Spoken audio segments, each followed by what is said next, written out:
Olá, bem-vindos a mais uma aula de estrutura de dados. Nesta aula nós vamos falar hoje sobre listas. Então, lista é possivelmente a estrutura de dados mais utilizada, né? Quando quem for desenvolver software, vocês vão ver que todo momento a gente está precisando trazer alguns dados para a memória e a gente vai trazer isso armazenando esses dados em coleções, e a coleção mais utilizada, mais simples, sem dúvida, a lista.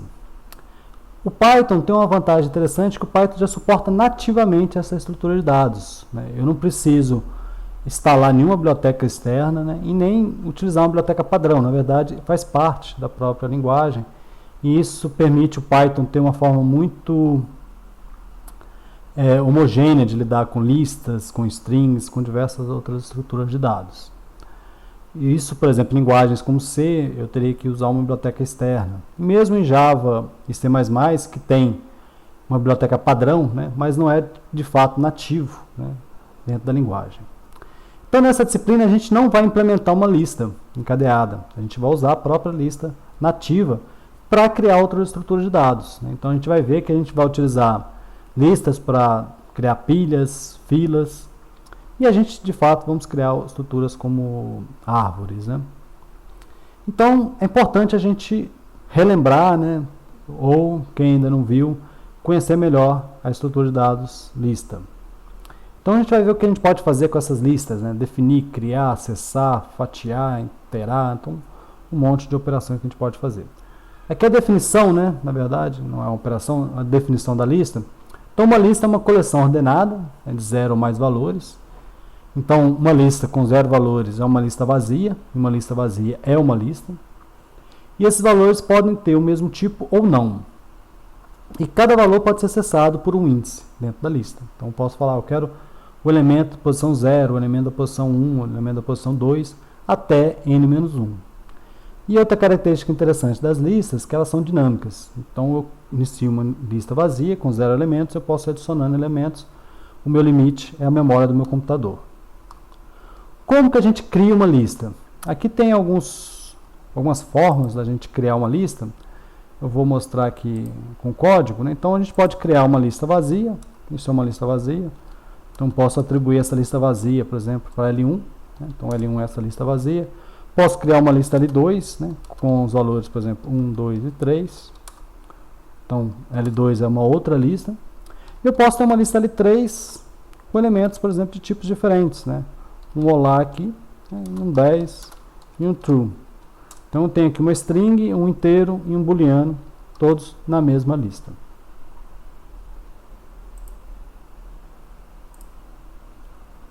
Uma outra forma de criar listas é de forma implícita, né? Ou chamada também de compreensão de listas. Essa forma é bem interessante, né? E vale a pena a gente dar uma olhada aqui, né? Eu tenho essa lista L2 aqui, né? L2. Eu posso gerar agora uma lista L4, que é x ao quadrado, para cada x em aonde? Em L2. Então, olha, L4, essa é a minha outra lista agora que tem os elementos 1, 4 e 9. Então, para cada elemento daquela lista, ele está aplicando uma expressão. Eu posso criar uma outra lista aqui, por exemplo, né? Uma outra abordagem que a gente pode fazer é criar filtros, né? Então, aqui eu poderia ter algo do tipo, olha, eu quero a lista L5 é uma lista de x para cada x em um range aqui, uma faixa de valores de 0 a 9, né? Então, range de 10. Se x, resto da divisão entre x e 2, for igual a 0. Eu estou querendo pegar quem aqui? Os números pares, né?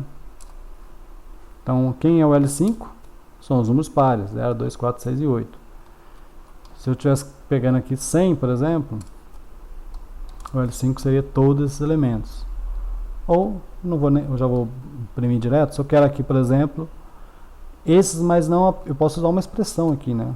X ao quadrado. Então, eu peguei apenas os pares e elevei ao quadrado. Tudo bem? Vamos dando sequência. Então, aqui está destacando, né, que a gente, quando usa, né, o operador aqui, a gente está sempre criando uma nova lista. Porém, é importante a gente destacar a seguinte situação. Então eu tenho aqui o L5, né? Essa minha, vou pegar uma outra lista menor, né? L3 ou L2. Vou pegar L2. Faço agora L6 é igual a L2. Lembra? O L2 tem esses valores 1, 2 e 3.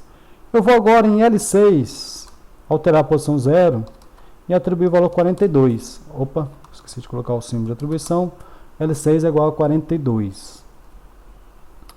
Meu L6 modificou, mas observe que o meu L1, meu L2, né, desculpa, meu L2 também modificou. Então, L2 e L6, na verdade, são nomes diferentes para a mesma lista.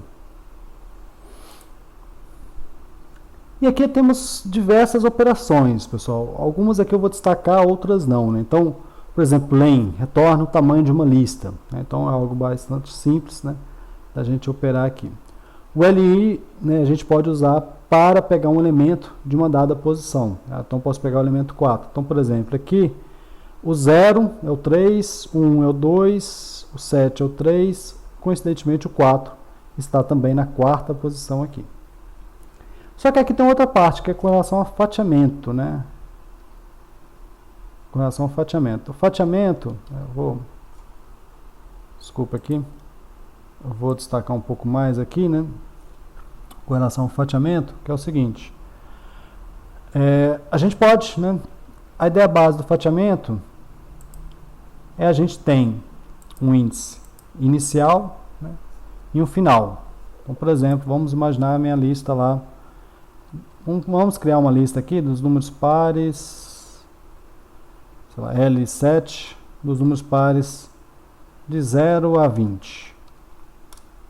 Então, L7, vou colocar aqui, eu estava esquecendo. Então, L7 são os números pares de 0 até 20. 0, 4, 16. Eu estou levando ao quadrado, né? Eu vou só pegar só os números pares mesmo. Ops.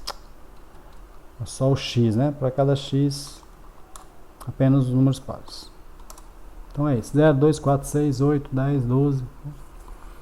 Então, eu posso pegar faixa de valores aqui, né? Então eu posso falar, eu quero o L7 da posição 2, né? Então a posição 2 é quem? 0, 2, aqui é 0, 1, 2, 3, 4, né? Então o quarto é o 8, o 2 é o 4 aqui, né? De 2 até quem? Até o 6. Então 0, 1, 2, 3, 4, 5, 6. 6 é o 12, né? Então, só que o 12 ele não vai entrar. Vocês vão ver que vai entrar. Então, eu vou fazer de 2, né? Não, de 4, né? De 4 até o 10. Né? Então, 4, 6, 8 e 10 entra nesse meu fatiamento. Então, isso que eles chamam de fatiamento. Então, eu poderia, por exemplo, não dar o fim, né? Aí ele vai pegar todos os elementos. Ou poderia dizer, olha, eu quero só até o 6, mas eu não dou o início, né? Então ele vai pegar desde o início até o elemento de posição 6, que aqui no caso seria o 12, né? E aí ele entra até ali o 10. Tudo bem?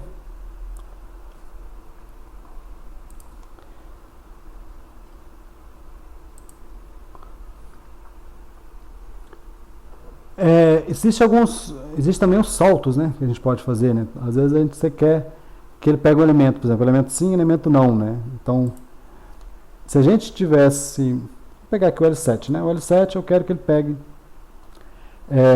eu não vou dar o início, não vou dar o fim, mas eu quero que ele pegue de 2 em 2, né? Então, ele vai mostrar o 0, o 2 ele não mostrou, pegou o 4, o 6 ele não mostrou, mostrou o 8, né? E outra forma de acesso também interessante, que a gente consegue acessar o último elemento de uma forma bastante simples. Ó, L7 menos 1. Então, é o elemento 18. Né? Então, se o índice i for negativo, o que o Python faz é len menos i. Então, ele vai pegar o último elemento menos i. Por exemplo, no caso, eu tenho uma lista de 8. Né? Vamos pegar aqui uma lista. Por exemplo, essa lista 7, ela tem qual o tamanho dela? tamanho de L7 é 10, né? Então, ele não tem o décimo elemento, né? O décimo elemento ele não tem. Ele vai só de 0 até 9, né? Ou seja, é 10 menos 1. 10 menos 2 é o 16, né? Olha, L7 é o penúltimo, né? Então eu posso colocar aqui menos 2. Ele vai pegar o 16. Então, são os recursos aí interessantes que tem aí na linguagem. Eu vou fechar aqui o terminal. Para iterar, a gente pode usar o for, né? Então, percorrendo o elemento, a gente faz for item em L, né? Cada item é o próprio elemento, né? Ou eu posso usar esse range caso eu queira percorrer os índices, né? Que tem os elementos. Talvez tenha algumas operações que é interessante a gente usar dessa maneira.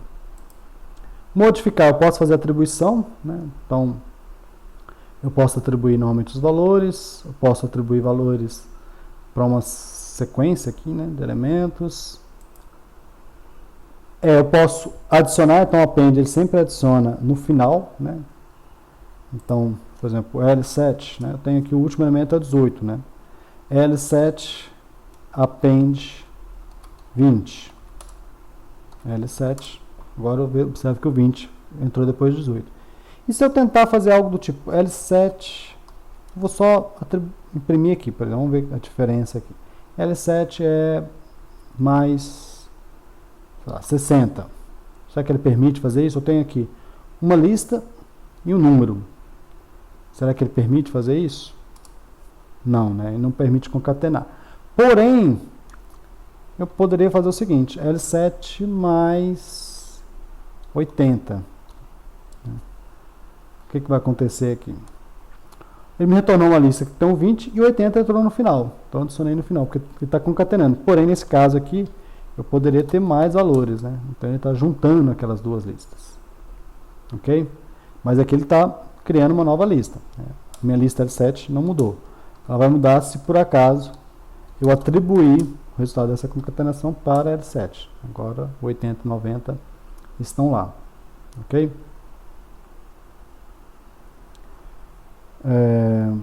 Aqui, dando sequência aqui, o extend, né? Ele adiciona uma sequência ao final da lista, né? Então, por exemplo, aqui vamos ver a seguinte situação. Eu tenho o L7 ponto.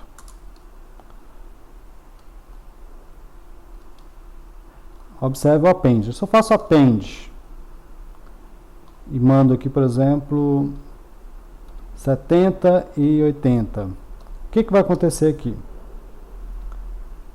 Ele vai adicionar no final da lista 70 e 80, né? Observe agora o que aconteceu. O L7, eu tenho vários elementos, os últimos elementos é uma lista, né? Que tem o elemento 70 e 80. Que é diferente, né? Se eu tivesse feito L6 é quem? Vamos pegar o L6 aqui. L6 ponto extend 80, 90.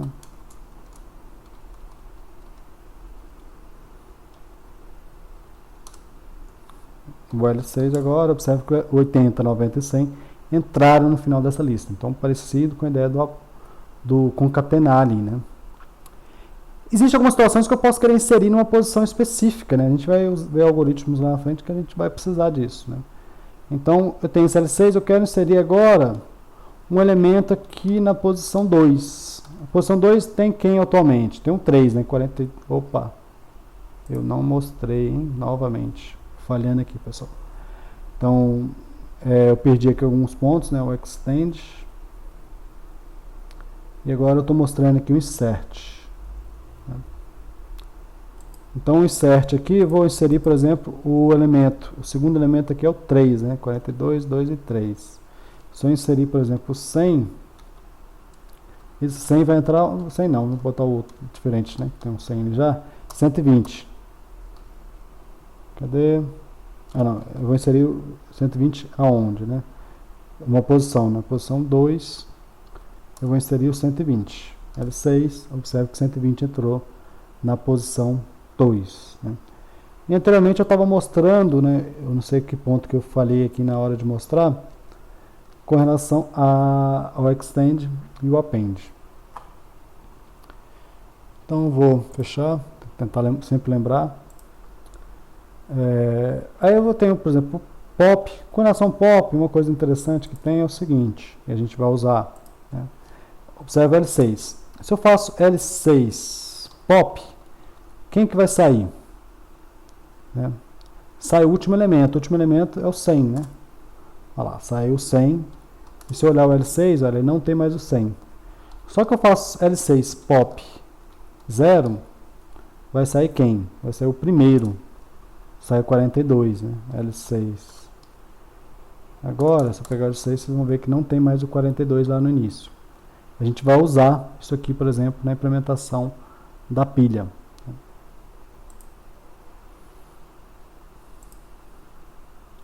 Buscando elementos, né? Tem, por exemplo, o in é um operador que eu posso usar para verificar se um dado elemento pertence a uma lista, né?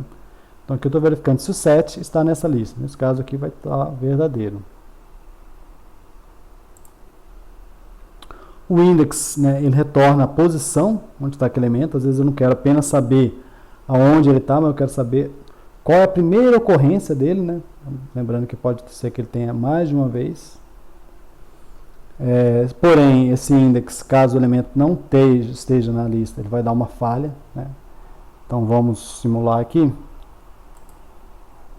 Então o L6 eu tenho esses elementos. L6.index 120. O 120 está na posição 1. Né?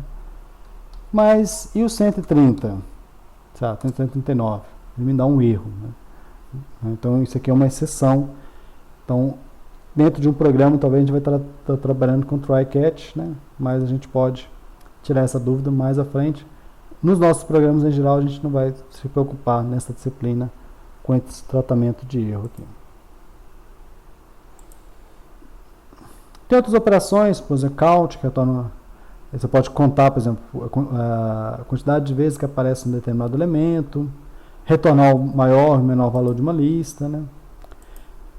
A gente, nessa disciplina, a gente vai aprender como ordenar, né? A gente vai ver o algoritmo de ordenação. Mas a lista, por exemplo, você tem lá implementado já o sort, né, nela. Então, a gente, como estamos estudando estrutura de dados, a gente vai estudar como que esse algoritmo sort funciona, né? Da mesma forma, a gente vai ver como que o index e o in também funcionam. E aí ele tem duas implementações, né? Tem um sort, né, que ele ordena a própria lista, né? Então ele modifica a lista de entrada. E o sorted, que ele retorna uma nova lista. Então ele não modifica, né, a AL. Né, então a AL se mantém da mesma forma, só que ele retorna uma lista ordenada. Aqui mostrando outras opções, né? Então, por exemplo, eu quero ordenar, mas eu não quero ordenar por exemplo, eu tenho aqui umas strings. Então, por padrão, eu vou usar a ordem alfabética. Mas eu quero ordenar pelo tamanho, né? E aí ele vai fazer essa ordenação. Então, basta usar esse parâmetro key aqui. Eu posso, talvez, em algumas estruturas, eu posso ter ali objetos, eu posso querer criar minha própria chave para ordenar. Para imprimir, né, a gente pode chamar o próprio print, né, e a gente pode gerar, né, às vezes eu tenho lá uma lista, né, de strings, eu quero gerar uma nova string a partir dessa lista, né. Então a gente tem aqui o join, que é uma operação interessante também de se utilizar. Aqui tem uma lista de exercícios que vocês podem utilizar para dar uma estudada. Então, aqui a gente se despede. Bons estudos e até o próximo encontro aí.